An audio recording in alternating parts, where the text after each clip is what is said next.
Ne, si Forcë Djathtë, si Parti Demokratike, por jo vetëm, të gjithë grupimi i forcave opozitare në Këshillin Bashkiak të Durrësit, kemi firmosur një dokument ku kërkojmë ngritjen e komisionit të përkohshëm hetimor në lidhje me atë çfarë është projekti i tij, pra rehabilitimi urban i kësaj zone që ndodhet brenda parkut arkeologjik të qytetit Durrësit. Në kërkesën që neve kemi bërë, kemi parashtruar disa kërkesa, ku natyrisht neve ndër të tjera kërkojmë që të shohim të gjithë pjesën dokumentare për sa i takon miratimit të këtij dokumentacioni nga ana e Bashkisë së Durrësit, por jo vetëm, edhe të dokumentacionit që ka kaluar për miratimin e planit pjesor vendor në KKT, pra në Këshillin Kombëtar të Territorit, ku aty pastaj direkt përgjegjës është kryeministri për të lejet të cilat ka lëshuar në Bashkinë e Durrësit. Natyrisht në këndvështrimin ton, por jo vetëm, duke pas parasysh që Bashkia e Durrësit nga viti 2019 deri në vitin 2023 nuk ka pasur asnjë këshilltar nga forcat e opozitës, ka qenë një këshill një ngjyrësh, ka qenë vetëm përfaqësuesit e Partisë Socialiste, ata kanë bërë çfarë kanë dashur aty. Dhe realisht ky projekt ka filluar për një herë pas tërmetit të nëntorit të vitit 2019 në Durrës. Nga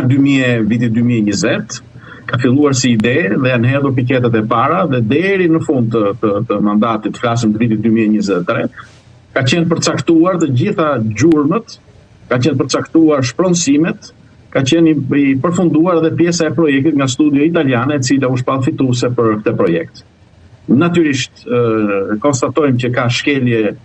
të mëdha për sa i takon procedurës që ndiqet në këto raste, jo vetëm procedurës së shpronësimit, ku janë të detyruar të dëgjojnë dhe të kenë konsultime me të gjithë personat të cilët preken nga shpronësimi, por gjithashtu kanë problematika të mëdha dhe për sa i përket edhe pjesës të hartimit dhe miratimit planit detajuar vendor nga ana e Bashkisë Durrësit,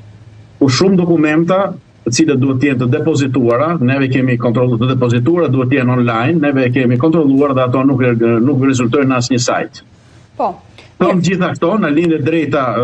si këshilltar që neve të ngrejmë të komisionit timor, ku me thënë të drejtën pak shpresë kemi, sepse kam treguar këshilltarët e majt, të cilët në forcën e kartonit, me qenë se në Këshillin Bashkiak të Durrësit, këta kanë shumicën, e kanë treguar dhe me një komision tjetër hetimor që neve kërkuam ngrirni për sa i takon procedurës që janë ngritur për pjesën e rindërtimit pas tërmetit të nëntorit 2019 dhe u hodh poshtë me forcën e kartonit nga ana e Partisë Socialiste. Natyrisht neve do të qëndrojmë kësaj kërkese, sepse shohim si një kërkesë të drejtë, kryesisht për të drejtat që këta banor kanë dhe që realisht po preken atë që është qeliza kryesore që ka lidhje me pronën. Prona mbrohet me kushtetut dhe asnjë nuk mund të vijë sot për nesër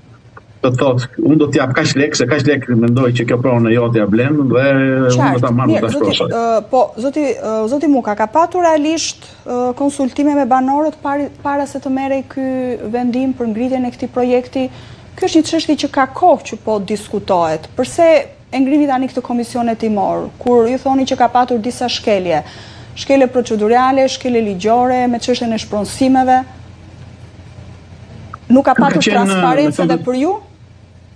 Po, natyrisht. Ky ka qenë një proces të cilët banorët e kam ndjekur në të gjithë hallkat e tyre, të drejtën e tyre, kanë kërkuar takime me Bashkinë e Durrësit, kanë kërkuar pëgjesë edhe në Këshillin Bashkiak, gjë të cilët janë realizuar, një grupim banorësh ka ardhur dhe ka shprehur të gjitha ato kontestimet që ato kanë ndaj projektit tit. Gjithashtu ato janë në gjyq sot e kësaj dite dhe ndërkohë i vjen një dokument nga ana e IKMT-s së Durrësit,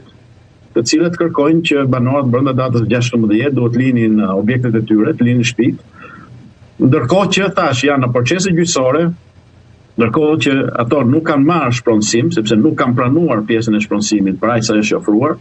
Dhe këtu me thënë drejtën ka një tallje të cilët qeveria e ka kryer, sepse nga momenti që ne kemi hyrë në Këshillin e Ri Bashkiak nga viti 2023 deri sot, janë ofruar 3-4 çmime të ndryshme këtyre banorëve. Kanë filluar me një çmim reference, saqë është emti çmimet referencës që kanë enti kombëtar i banesave, diku ke 385.000